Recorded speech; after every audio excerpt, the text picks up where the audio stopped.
see them, but I can't see them in the viewfinder.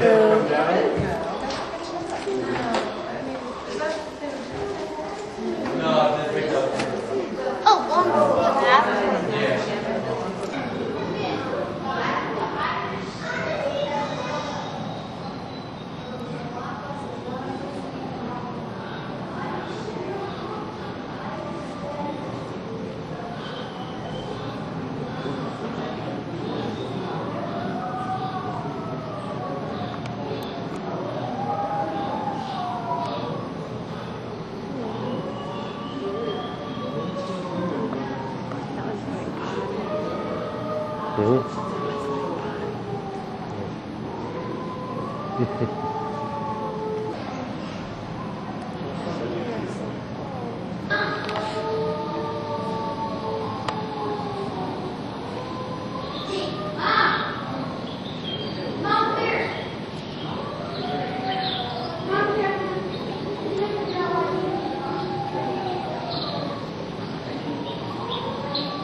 That's your shadow relief. I can't tell from this far away.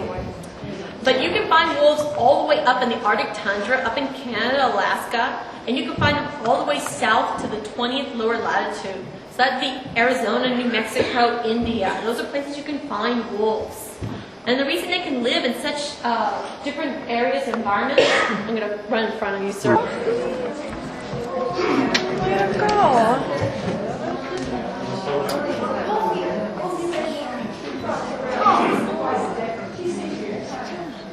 Here comes another one. Oh my god, that's awesome. Yep, here comes. Oh my god, they're all over there. Is that all 4 of them or 3 of them? It's all 3. Shoot, did we get them over No, I there? can't see. Let's get some food. Oh, sorry.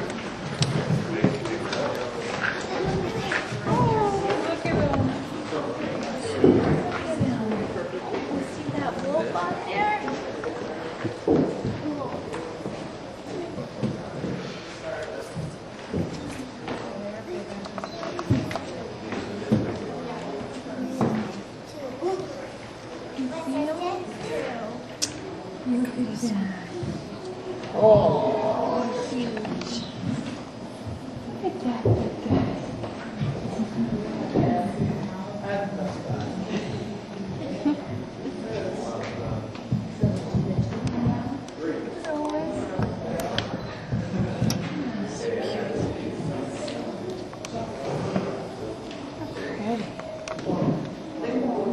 The other one's gone. Are they still there? Wow, the gray one is still there. Oh dear. cool. Gotta get that Zoom for in. Max.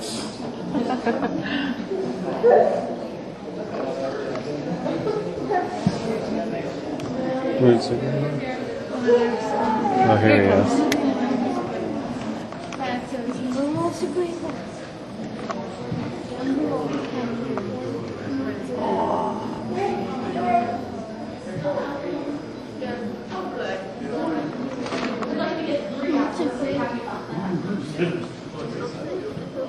the 2 white ones are Shadow Relief. One of them with the bushy, the one with the bushy tail, big fluffy tail, is Shadow or Gum's male. Let's see. Well, from this view, I can't tell if that's Grizzer or Maya. But I think it's Grizzer just based on the size. Yeah, that's got to be Grizzer. He's the larger of the 2. He is the male. Grizzer, no, not yet. Though he has been testing it out. I think he's trying to get the second fence. Good picture right there. It's hard to tell what's going to happen with the pack dynamics because things do change. Right now, it may change during the winter when they get a little bit more active. They also get a bit more of that aggressive behavior in them as well, because that is around the breeding season. Even though they are fixed, faded and new, they still get that hormone change. They do get a bit more social pack hierarchy starts to get more challenged. We see a lot more challenges, so that it's a lot more active during the winter year. I mean, Wizard is now a full adult, so he makes it time for Probably a year or two old, maybe.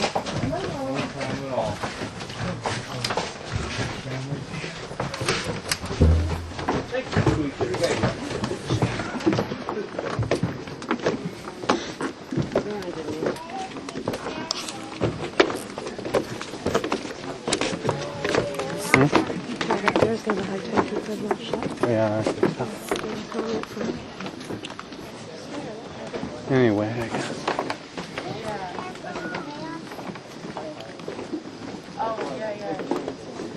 Okay. Yeah, that's fine. I'll walk you down. Where do you park? At the main parking lot. There's one. Huh? Keep going, I see him. Right through the trees there. I don't see from the tree.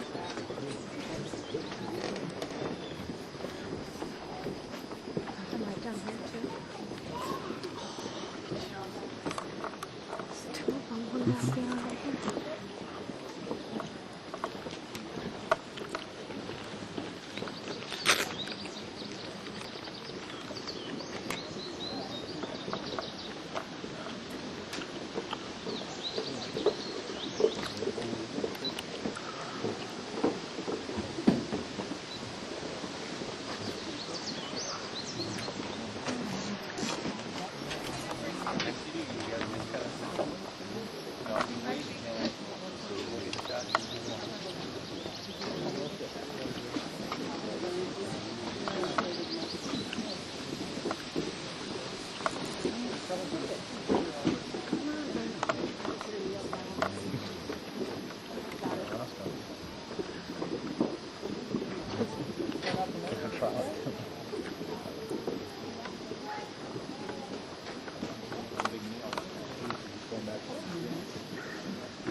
I don't know. I couldn't tell you that. There's more over there. Oh, there was one right there.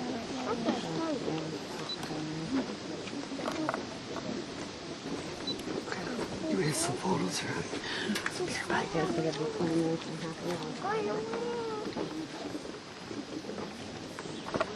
Isn't that cool?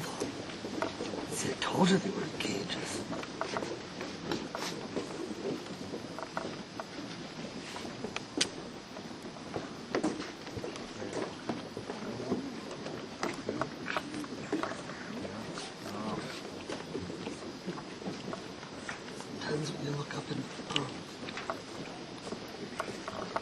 Sometimes when you look up in the trees too, you're gonna fall too.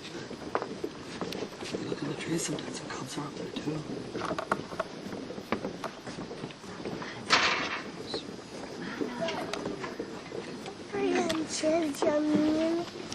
Okay, come on.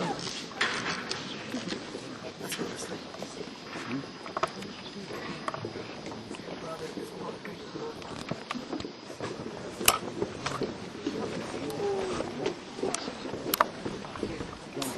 My dad did.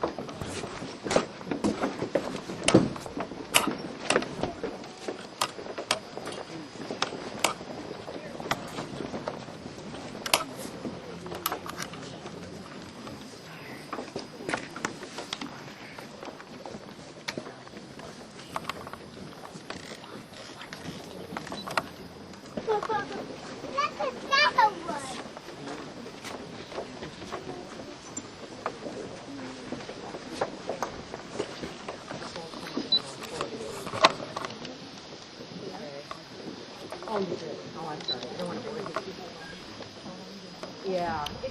The oldest one we had here is 30. It was smoky. That last year was the last year that we came in. We felt very much that he was going to lose. He was very frail and thin. It's just, that kind of. But he didn't.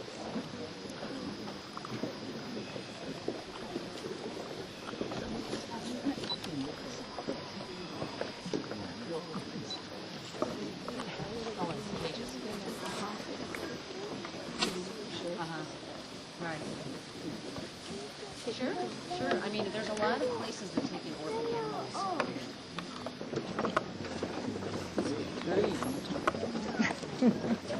Maybe it's with the white chicken. Oh, remember? Yeah, you look wonderful. Yeah.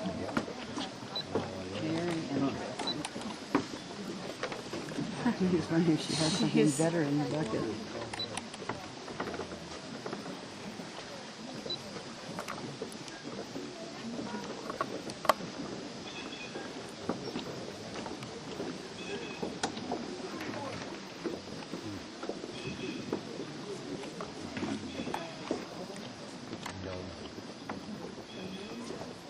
Yeah, I Let's get bored with that. I'd be so scared to get this close to the bear. To be able to walk right down there with them.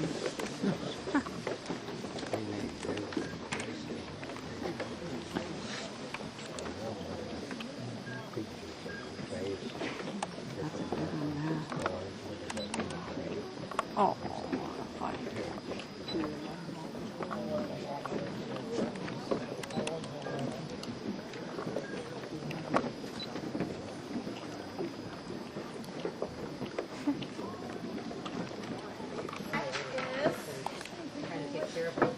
Patch, as you can tell, he's got a chest patch. Patch is holy cow. 12 years old. David. Now, what you saw there before was that showing dominance. In order for this many bears to converge on this site, they have to have a dominance hierarchy or a pecking order. And what this bear was doing as he brushed through the brush was to confirm his dominance over the subordinate who was Jasper. That other black bear, or bear, was Jasper, and that bear is, he's younger, and Jasper is 6. Now, lots of times what they'll do is go behind a tree and push the tree down or go through brush because it adds extra drama to their presentation or their posturing for dominance. They're great bluffers, and they'll utilize any tactics they can to make themselves look more intimidating or even bigger. So they'll get behind trees, and as they push on the tree, and this big tree or sapling goes forward, it makes them look bigger, and as it snaps or its branch snaps or it goes through the brush like this, brushes through the brush, the added sound adds a little bit more ferocity, so to speak, to their presentation. Also look for them if two bears confront each other. One of them will try to, and usually a subordinate, will try to posture or bluff the other one out, and they'll stand on their tippy toes and even arch their back to make themselves look bigger. So look for those kinds of things. Right now it's very hot, unseasonably hot. So these bears are in cover somewhere where it's cooler or in the water. Remember, many of them haven't completed their molting process or where they shed their fur. And therefore, that coat itself can heat up to 108 degrees Fahrenheit in direct sunlight. So they're miserable right now. Also, there's plenty of good natural forage out there right now at this point in time. And they're out there foraging naturally as they prefer natural forage. Please understand, folks, that we do not, the American Bear Association strongly urges that no one go away thinking it's okay to feed wild bears so they associate food with people. The only reason we're feeding is to manage this pre-existing situation where these bears have been fed for decades. And also, probably most importantly, is to preserve this unique educational experience. These bears have become habituated to this site. Habituated means they tolerate human presence. What do I mean by tolerate? In other words, because bears are shy and reclusive animals, if they see a human, they usually run and climb a tree to get away from danger or just run away, period. Otherwise, what these bears do is because they tolerate our presence and they're used to us moving around them, they stay around, and therefore you're afforded a wonderful opportunity to learn about bear behavior. There's so much misunderstanding about the species, and a lot of people, the only exposure they've had to bears is what they've heard on the radios and sensationalistic images on magazine covers, and that is truly an injustice to this very magnificent, very intelligent, rarely aggressive animal. However, because bears are highly frightened by everything, they're fearful, not fearless. They startle easily, and that's where they are potentially dangerous. They're highly reactive.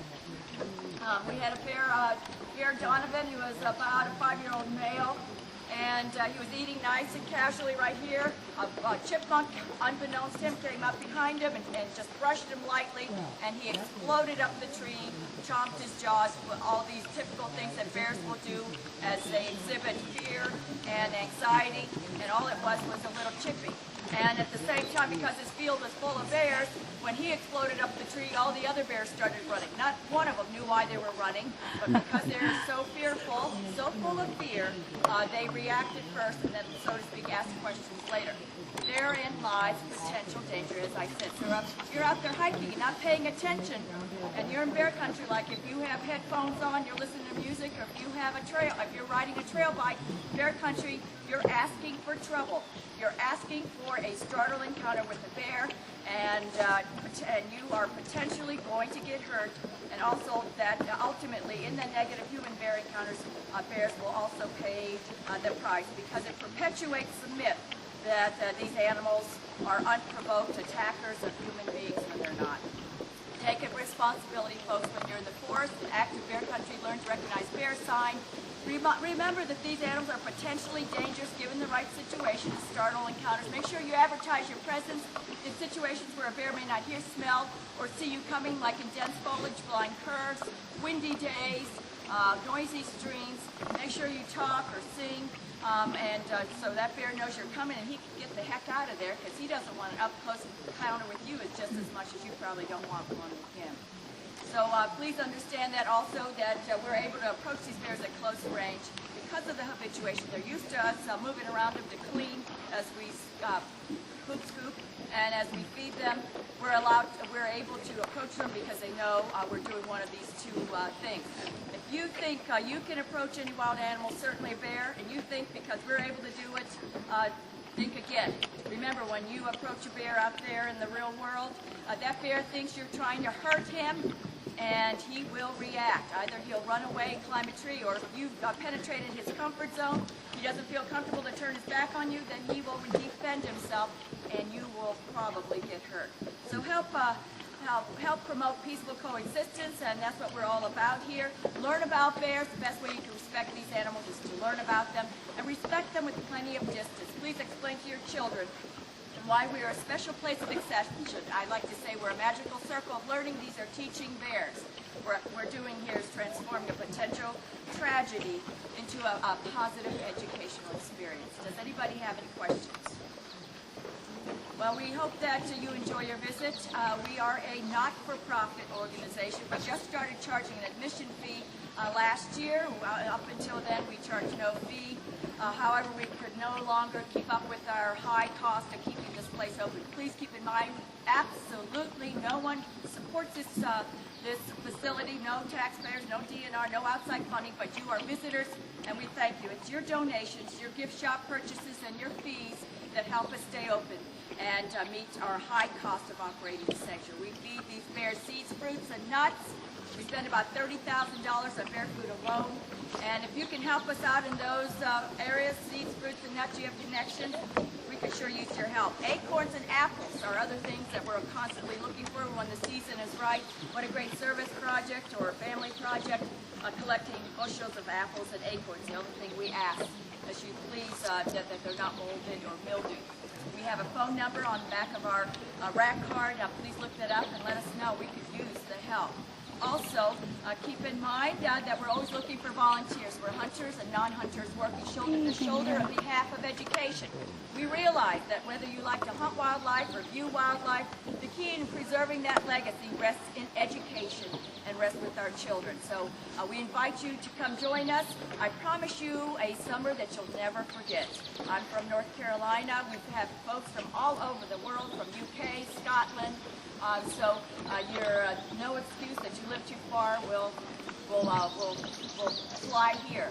We especially promise you an experience that you'll never forget. Also realize that I'm not going to tell you it's easy work. It's hard lifting, heavy lifting, 12, 14-hour days.